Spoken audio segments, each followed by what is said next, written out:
ম্যাচের আগের দিন বিশ্রামে বাংলাদেশ, তবে বাংলাদেশের spin bowling coach Mushtaq Ahmed তার তিন শিষ্য অর্থাৎ দলের তিন স্পিনার শেখ মেহেদী, নাসুম এবং রিশাদকে নিয়ে হোটেলে বসেছেন, একটা ছোটখাটো মিটিংই সেরে নিচ্ছেন। সেই মিটিংটা আসলে কেন কিংবা কি আলোচনা, সেটা নিশ্চয়ই খানিকটা গেসই করতে পারেন আপনি। আগামীকালকে শ্রীলঙ্কার বিপক্ষে বাংলাদেশ দল তাদের সেকেন্ড ম্যাচটা খেলবে। গতকালকে প্রথম ম্যাচটা তারা জিতেছে হংকংয়ের বিপক্ষে। আজকে রেস্ট ডে ছিল, দুপুরবেলা তারা যেহেতু শুক্রবার ছিল জুম্মার নামাজ আদায় করতে গিয়েছিলেন ক্রিকেটাররা।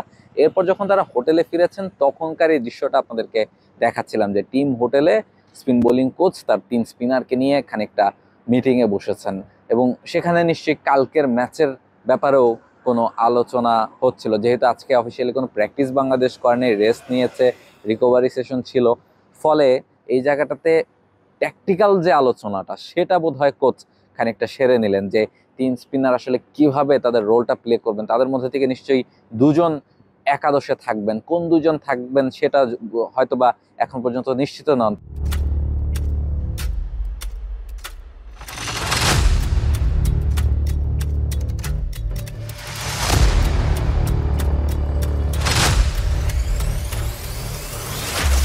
তবে তিনজনেরই যে কারোরই আসলে খেলার সম্ভাবনা রয়েছে। শেখ মেহেদীর খেলার সম্ভাবনাটা একরকম নিশ্চিতই বলা যায় যে শেখ মেহেদী ম্যাচ খেলবেন, এটা একরকম ধরেই নেওয়া যায়। কারণ যেহেতু পাওয়ার প্লেতে বাংলাদেশের হয়ে বেশ ভালো বোলিং করে যাচ্ছেন লম্বা একটা সময় ধরে, ফলে পাওয়ার প্লেতে শেখ মেহেদীর সার্ভিসটা ক্যাপ্টেন কিন্তু নিশ্চয়ই চাইবেন।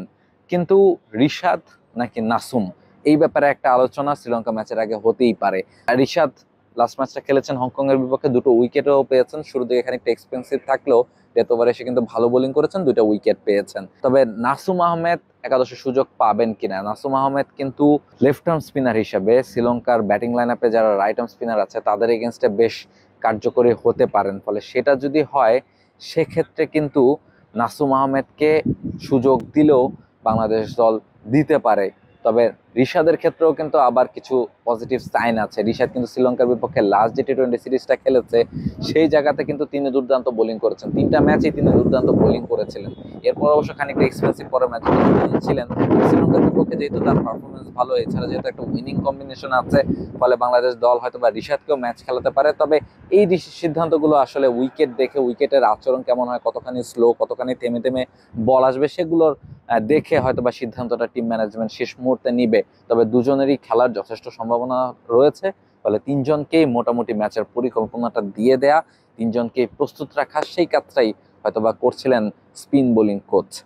আবুধাবি থেকে রাহুল রায়, T Sports. For more updates, subscribe to our YouTube channel and click on the bell icon. Follow us on Facebook and Instagram. Download T Sports app to enjoy exciting games and highlights. Visit tsports.com.